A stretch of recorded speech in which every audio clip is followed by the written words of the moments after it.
Welcome to Fire Takes Podcast, the podcast where we give our fire-coded takes on the internet's most interesting stories. I am here with my partner in podcasting and in life, Gwen. How are you doing? I am doing wonderful. How are you? I'm doing well. We are so far away from each other. Gwen has left the confines of our home to go on a business trip, and we did not record before she left, so I am feeling somewhat confident. I'll have the audio sounding really good by the time I ship it out. But if it does sound a little different, like she's a few hundred miles away, it's because I am coming to you live from the Ozark Mountain foothills. Yes, it is beautiful where you are, I'm sure. It is, actually. It's been a wonderful day. It's 76 degrees, I think, is the high, and yeah, I got off out of the work building and got in the car and rolled the windows down and just had a really nice drive back to the hotel.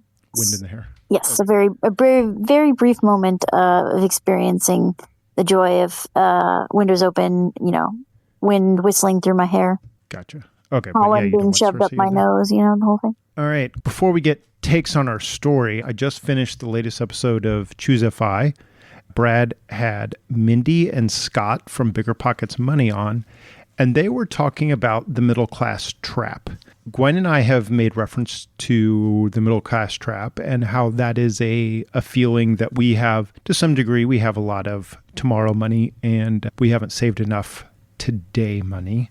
So I just wanted to expand that conversation with the thinking. Brad had a different perspective on it. And I thought it was a really interesting conversation. Do you have anything you want to say before I get into their conversation about thoughts that you've had on the middle class trap? Or do you want to just explain what the middle class trap is? Yeah, so the middle class trap is when you are doing well and putting money away, and you may or may not have a house, but you're putting some of your money into your living situation. And so by the time that you get done with all of the trappings of a middle-class life, there's just not a whole lot of money left over. So you might have some retirement savings, you might have a nice house that's worth a chunk of change, but you can't really get into any of that money right now. Right. And I think that the big thing that Mindy and Scott were focusing on when they stumbled across this terminology that they were using is it's more focused on that place where your money is, and specifically retirement accounts and home equity, which is money that feels trapped away for use, right? You can't easily use that money. And while you may have a high on paper net worth, you do not have that freedom that comes from wealth, or you can feel like you don't have the freedom that comes from that wealth. Yeah, exactly. And sometimes I feel like we are there. We certainly have more than most. And, I feel very grateful. But the other day, somebody called me out on me saying that we weren't rich, because by all accounts, we are, with our double comma net worth and a nice house and paid off cars. We have definitely a lot more than a lot of people, but we still can't go out and just spend whatever we want, buy whatever we want, buy new cars on a whim. Like, we have to plan and plot and save for a lot of things. And there's still a lot of self-control involved. Sure. And that's where I was going more so, because I don't necessarily feel wealthy all the time because I don't have that liquid money on hand. I think we talked a little bit about that even just last week. We talked about our Volkswagen dreams without Volkswagen budgets. Yep. I have a VW van taste on a VW Beetle budget. Exactly. Yeah. Mindy brought a few examples of people who had emailed her with feeling like they were in this middle class trap. And one of them, which was probably one of the more shocking ones, was someone who lives in California. And they had a net worth on paper of $3.6 million.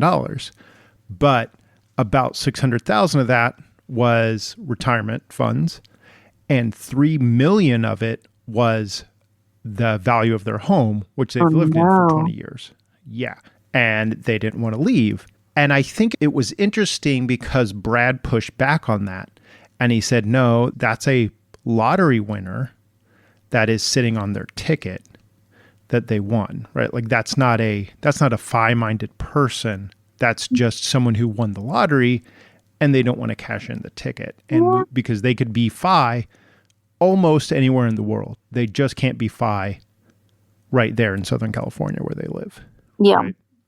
And I thought it was just an interesting way to take a step back and remember the freedom part of FI, i.e., you don't have to be anywhere in particular, right? You can move to the place that your life works.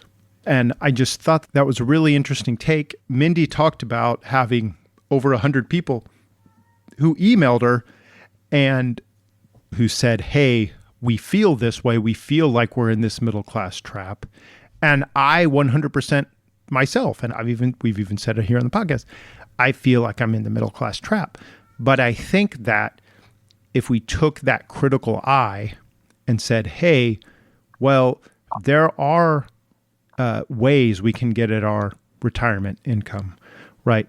I am not, if I'm really honest, I'm not middle class trapped. I am golden handcuffed to my job, which I don't hate Yes. and is super satisfying. And obviously I have responsibilities revolving around my daughter, right? So like, while we want to say that we are middle class trapped, no, we've made decisions. There are situations in our life that are restricting our movement and restricting us from doing exactly what we want to do.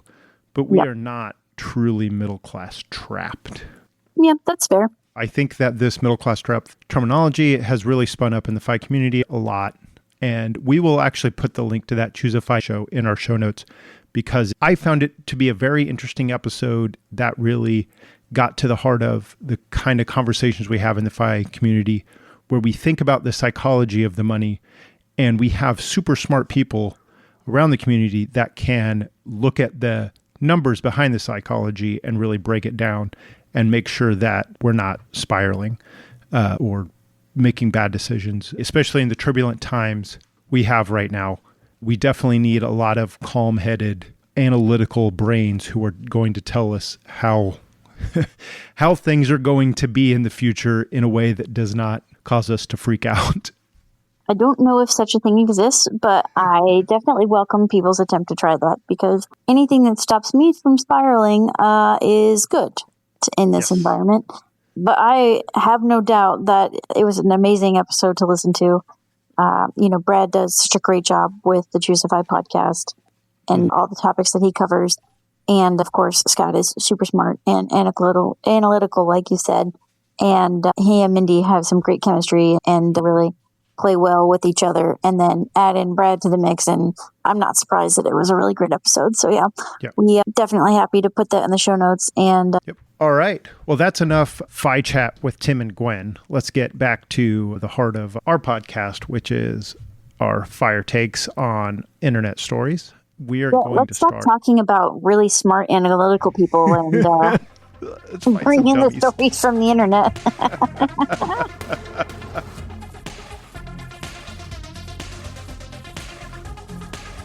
The first one here comes from the subreddit R Relationships. It is, am I, 26 female, financially abusing my husband, 24 male, by reminding him that we are a single income household? Oh boy, this should be a good one. My husband and I have been married for 2 years and have been a single income household while he finishes up his schooling.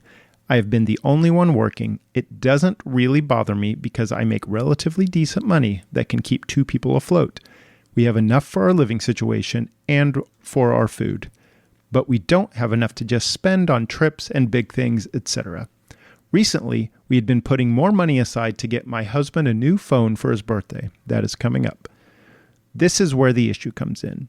Something happened in the last week and our car is going to need maintenance that was going to cost a fair amount of money. If we were to use our savings to fix the problem, our savings account would go down to a number that is too low for me to be comfortable with. I see our savings majorly as emergency money for if I lose my job and we need to keep paying rent while I found a new job, etc. I suggested that maybe we use the phone money we have saved and put it towards the car, which we both need to get to work and school. I promised him we would get his phone once we had enough again, but that I felt the car was a necessity to have fixed right now since it is in our daily routines. He got really upset with this and basically called me selfish and told me I should sell my wedding ring if we're so short on money. Obviously, I feel like crap about not being able to get him the phone we have been talking about. But it's hard being a single income household, and I'm trying my best here to make sense of how to logically spend and save money. Please help me and let me know if I'm being too controlling over money, savings, etc. Is this woman abusing her husband? So many thoughts. The first one is, oh no, poor man baby. He doesn't get his phone. Oh, he's so precious. Blah, blah, blah. The second, slightly less condescending response is, get a job, you mooch.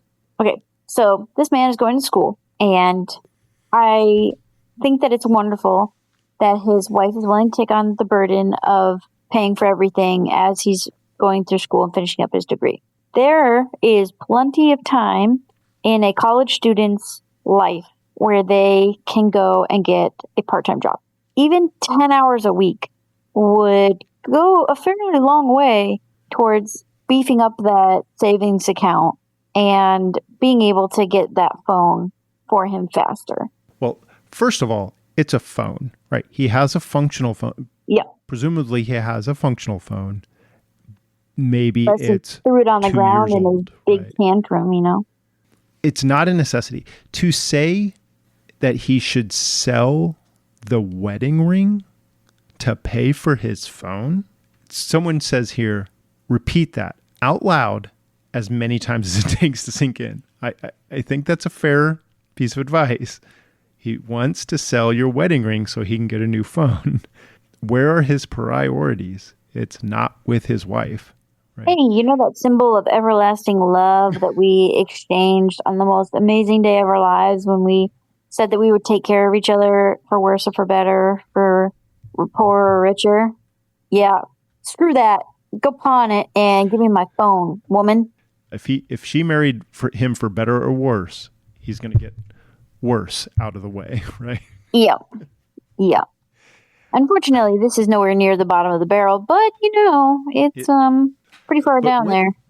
What caused this woman to think she is financially abusing her husband?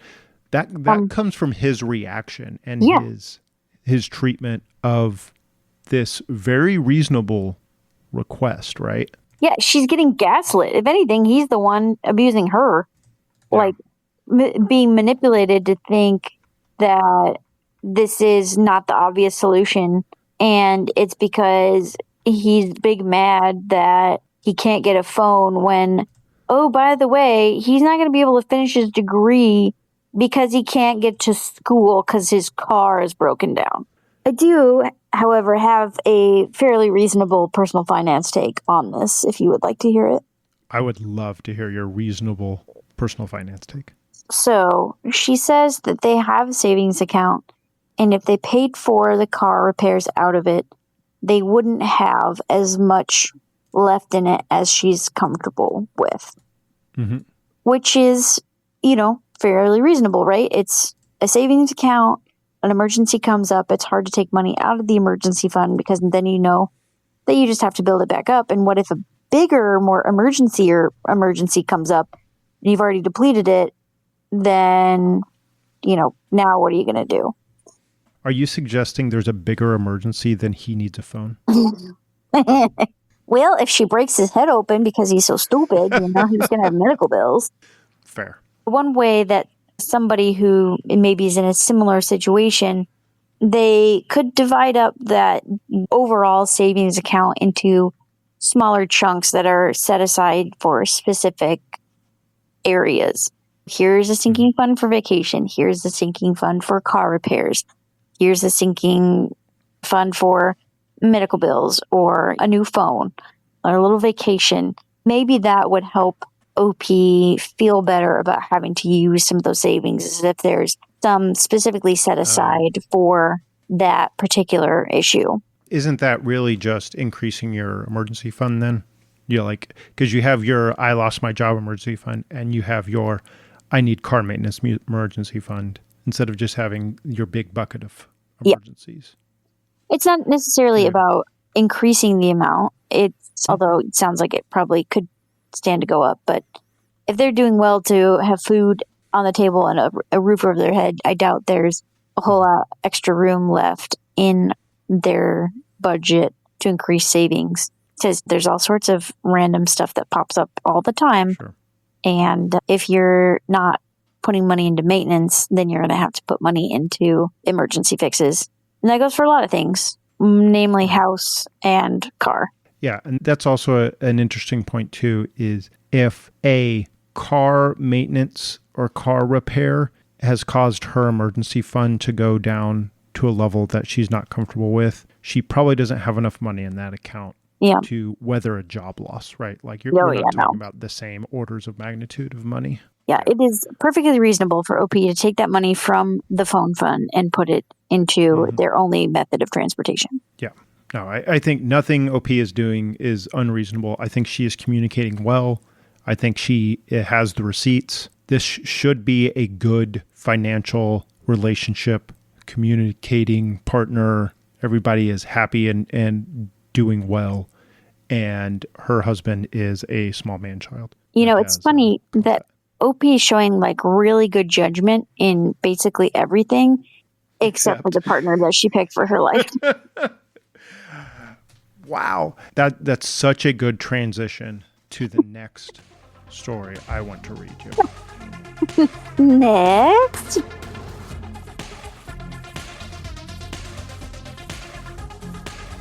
This post, it's actually a little less of a story, but it is from Our Fire.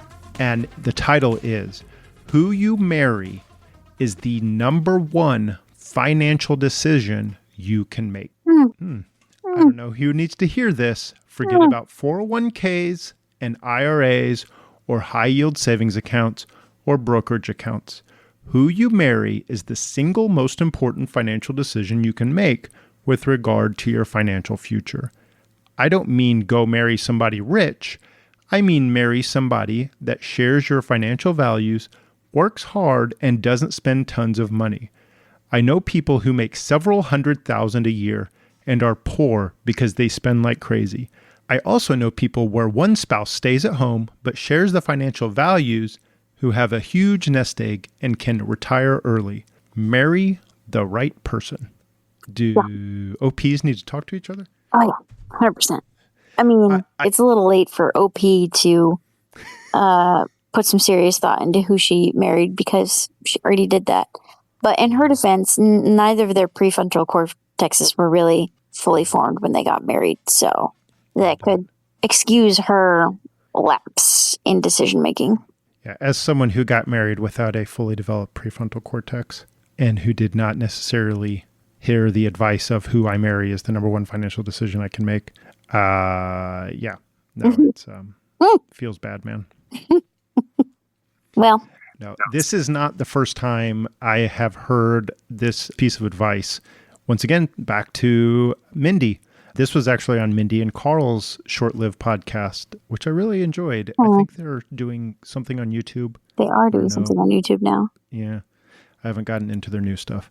But they had a whole podcast about basically this topic of like, hey, who you're married to is a big financial decision and makes a huge impact on what you can do with money and finances. And I will preach this to anyone who will listen because I think it is super important. Yeah, I think back to some of the people that I dated in the past, and we would not have been aligned at all. I think back to the boyfriend that I had where his mattress was so worn that there was a divot, like a huge, almost skateboard ramp shaped. He sounds super frugal. Embedded in the mattress to the point where I could not sleep flat because we constantly roll into each other because of the hole. And I was like, you should get a new mattress. He had, I think it was like $40,000 in cash in his savings account. Not even a checking account. This is just a savings account. Not even high yield, just a savings account. And at my urging, to buy a new mattress that would benefit both of us and stop all of his complaints about his back pain, he went and bought a Lego Star Wars set instead. Interesting. Which I don't know if anybody's tried to sleep on a Lego Star Wars set lately, but it does not improve your back pain. Didn't help. The mattress was still bad. He didn't build like a Lego foundation for the middle of the bed to prop it up so it was flat? Even that would have been a better use of his money. But it was assembled very carefully and displayed proudly. And we didn't make it much longer after that. Huh. I was in that situation-ish ship of like, will we date, won't we date, with this guy that I met through a young professionals group. And clearly there was some attraction there. And I was so gung-ho on fire. This was like prime Gwen, fiery millennials, like staving everything, going hardcore, that he didn't even think that dating was a great idea because we were so not aligned. Now, the irony is that he's got a paid-off house, a paid-off car, and more money than he knows what to do with because of his job and where he's at, and is on the fire path now. So he found his way there. He found his way there. He just wasn't ready for you. It was maybe, we can talk about right or wrong person, but it was definitely the wrong time. Yeah. So money is super important when you are thinking about who you're going to spend the rest of your life with. No. And it's probably good that he recognized, even if it was temporarily, you guys weren't on the same page. He recognized that it was an important thing. Yeah. That you weren't on the same page about. Yeah. Yeah. And I did change his name in my phone to something that was a parody on his name that was not very pleasant. And I did change it back eventually, but it was a little reminder that I did not handle rejection super well at that point. But, better to recognize that and be a little bitter about it than to end up financially tied together and lose a lot of hard work when it doesn't work. In my story, where I was in my 20s, I made good, really obvious decisions, i.e. put money in my 401k, at least to my matching. But I wasn't thinking about finances as a priority or a focus of my life, or I wasn't looking long term. I was buying what was shiny and in front of me and what made us happy at the time. And my ex-wife was happy to follow along in that path with the money that we had. I could have had a lot more money if I would have had the wisdom I do now at 42 whenever I was 22. But I think almost everybody can say that, right? Like it is, you don't know what you don't know. And, regrets and regrets and all that, you gotta let that go. I mean, yeah, everybody except me. I knew that at 22. Yeah. Yeah, you are a very unique unicorn. I am the exception to the rule. You are the exception to the rule. But there's that exercise where you go onto the Social Security Administration website, if it's working nowadays, and you log into your account and see what your earnings have been over your lifetime. Right. And then you take your net worth and you figure out how much of that money you don't have anymore. Right. And it feels bad. Oh, yeah. Even for me, like I look at that, I'm like, how? I haven't looked at that in so long. I can't even imagine. I would probably cry. I bet. Yeah. It's got to be on the order of $3 million, right? That has vanished like a fart in the wind. Yeah. Like, where does all this money go? And then you look around your house and you're like, oh, board games. Right. Got it. Got it. All right. Oh, that was a good one. Another interesting transition here. This next story is from the subreddit r Middle Class Finance. It is called Guilt When Making a Large Purchase. My wife and I are extremely frugal people. We max out our Roth and HSA accounts each year and put about $35,000 into our 401ks between the two of us. We have no debt except mortgage and a solid 6-month emergency fund. Combined income is about $150,000. We have talked about doing home renovation since we bought this house 5 years ago, and we're finally going to pull the trigger.